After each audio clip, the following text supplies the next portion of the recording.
The reaction of most Kenyans over the Kipyegon Kenei saga is understandable. Such a young, handsome man with his whole life ahead of him.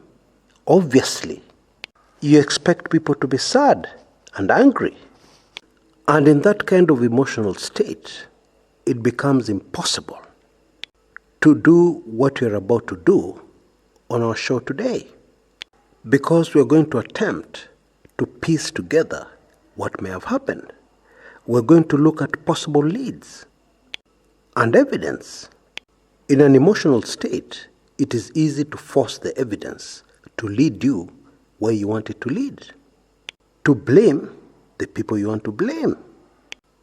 So I'm going to ask you to step back from your emotions, and instead, let's put on our thinking caps. That will be much more productive. So let's get down to it right away.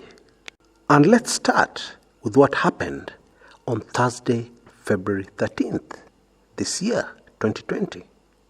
Emerging information indicates that Sergeant Kipyegon Kenei was off duty, and had traveled to his rural home in Nakuru. And we're told he met a friend for lunch in Nakuru. And as they were having their lunch, the news of the arrest of former CS Rashid Echesa broke. And I suspect it was a late lunch they were having, taking into consideration the time that news first broke. Now, according to that friend they had lunch with, Sergeant Kenei reacted immediately and even moved closer to the TV set to take in the news, the breaking news. And the sergeant said he had been there when the meeting being talked about took place at the Deputy President's office. And Kenei was very worried.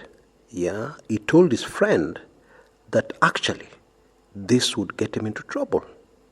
But he did not give more details.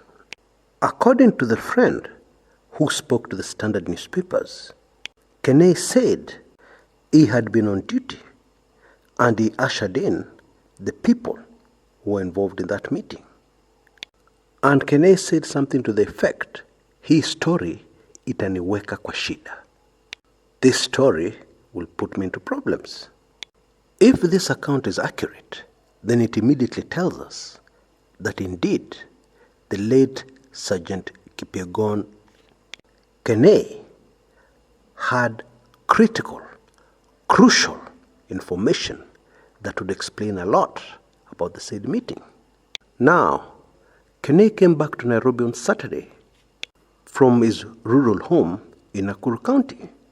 And on Sunday, February 16th, the next day, he went out for a drink to an establishment known as Tents, which is somewhere in Imara Daima, where the late sergeant used to live. And he appears to have been a regular at this joint, because somebody remembers he was not his usual jovial self, because he appears to have been a very social person. He bought his friends a bottle of wine and then went and sat alone, which was very unusual, and may suggest that there was something bothering him. Now let's jump to the most critical period in this whole saga, and that was Tuesday night. Now, according to phone records, the late Kenei placed a call to his wife at exactly 9:41 p.m. And that call lasted less than a minute, about 53 seconds. And then at 9:51, the message you see on your screens right now is a WhatsApp message he sent to his wife. You can see the name Karen there. Karen was a visiting relative, visiting their home in Nakuru. And then there was no communication until 25 minutes after midnight. This was already Wednesday. And you can see that communication on your screen in the form of an emoji and the question, pesa, money, question mark. And we know that was the reaction of Kenei's wife after receiving an M-Pesa message for 35,000 Kenya shillings. Yeah, that's the money she had just received on her phone. And she was surprised. Obviously, as indicated from her responses. Yeah, but there was no response from Kenei. No explanation why he had sent her such a large sum of money in the middle of the night. And all her subsequent texts to her husband received no response. And then at 7:32 a.m., Kenei's father received an M-Pesa for 10,000 Kenya shillings. And again, no communication from Kenei, no explanation what the money was for. Because the late Kenei had been with his father that Saturday, the previous Saturday, when he visited him at the rural home. As Wednesday, 19th February unfolded, something else very strange happened. Kenei's social media accounts vanished. Yeah, that means somebody deleted them. Now, the next day was Thursday, 20th February. Yeah, and we all know what happened. That was the day Kenei was found. Now, according to the family, something very strange also happened on that day. When the police arrived, they took the body immediately to Embakasi police station. Now, actually, this may not be very strange to those Kenyans who've been unfortunate enough to have been involved in a similar incident. Because what the police do sometimes is they come into a house and then they pick up the body and leave. Yes, they do that sometimes, which is of course not the right thing to do. There should be some kind of scene of the crime assessment before the body is taken away to collect evidence and any clues that may have been left behind. And remember, there was a suicide note, or what appeared to be a suicide note. Now, what happened is that the DCI boss, Bwana George Kinoti, ordered the body to be brought back to the scene of the crime. Now, let us take a deeper look at this and try and see what it all tells us. The time gap that will, of course, be of great interest to investigators who want to crack this is between 9:51 p.m. on Tuesday night, when Kenei wrote what appears to have been his very last message, and 12:25 a.m. the same night, when Kenei's wife received an M-Pesa of 35,000 Kenya shillings. And of course, of great help will be the autopsy, which should give us an approximate time of death. Because what seems to have happened here is that somebody tried very hard by sending the M-Pesa messages to support or to fake the suicide theory, which may have been what also caused the cops to make the rash decision of taking away Kenei without a serious scene of the crime assessment. And of course, anybody will tell you that a crime scene that has been tampered with is a big setback to any investigation. It seems unlikely that the 35,000 M-Pesa was sent by Kenei. Why? Because it's unlikely that you'd fail to talk to your wife, even if you intended to commit suicide. It's unlikely. I'm not saying it's impossible.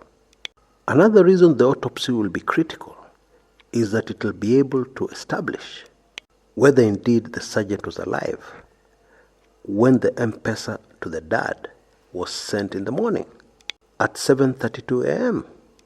That would be a great help in conclusively ruling out suicide. Although we already have a lot of telltale, circumstantial stuff that suggests that this was not a suicide. For instance, folks who have voluntarily decided to leave this world do not wipe off their social media accounts. They usually don't. And in fact, it is quite possible that this was done to wipe out evidence, possible evidence. Now, of course, this kind of data recovery is possible, to recover what was on the social media account. But I believe the assumption was it would be too much trouble, especially if people had bought the idea of a suicide. Now, this habit of using somebody's phone to send false messages after you finish them off is not uncommon. However, I cannot help but remember another case in 2015, which was also close to the office of the Deputy President, where a similar thing happened. And this was the case of Meshach Yebei, an ICC witness, who shifted camps from being a prosecution witness to being a defense witness for DP Ruto.